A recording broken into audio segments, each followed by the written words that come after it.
Hello ဒီနေ့ကတော့တင်သားကအဖွားအတွက်ညနေစာလေးချက်ပေးပါမယ်။ဒါကတော့အမြောင်မြောင်လေးလီထားတဲ့ဝက်သားလေးပေါ့နော်။အဲ့ထဲမှာကဆော့လေးထည့်တယ်။တကြားလေးထည့်တယ်။မြို့ကောင်းမုတ်ထည့်တယ်။ပြီးရင်ပြောင်းကုန်မုတ်ပေါ်တစုံထည့်ပါတယ်။အဲ့ဒါလေးကိုတကြားလေးနှက်အောင်နေပြီးတော့15မိနစ်လောက်နှက်ထားပါမယ်။ပြီးတဲ့ခါကျရင်တင်သားက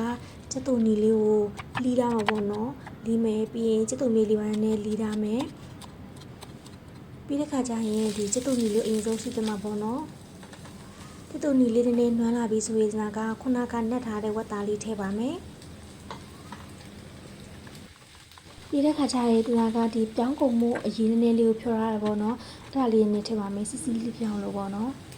။ဒီဝက်သားလေးကလေအကြာကြီးကြော်ကြမလို့နော်။သူကခဏလေးကြော်ပြီးဆိုတာနဲ့သူကကြက်တယ်ပေါ့နော်။ကြာဝိုင်းရင်လည်းသူကမောင်အောင်ရော။အဲဒါကခဏလေးစူပြီးဆိုရင်ဒါကစက်တူမီလေးထည့်မယ်။ဒါဆိုရင်တော့စားလို့ရပြီပေါ့နော်။ပြီးတဲ့ခါကျရင်ဒါကအဖွားအတွက်ဒီပစုံဦးရဲ့အရွက်လေးနော်အရွက်လေးကြော်ပေးပါမယ်။ဒီဦးစောကကျတုံဖြူလေးကိုစီးတက်လိုက်မယ်။ပြီးရင်စီးပြီးသားအရွက်လေးထည့်ပါမယ်။အရသာတော့ဒီက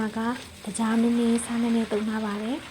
။အဖွားဝါလို့ရတဲ့အနေထားပြီးဒီကနူးနူးလေးကြော်မှာပေါ့နော်။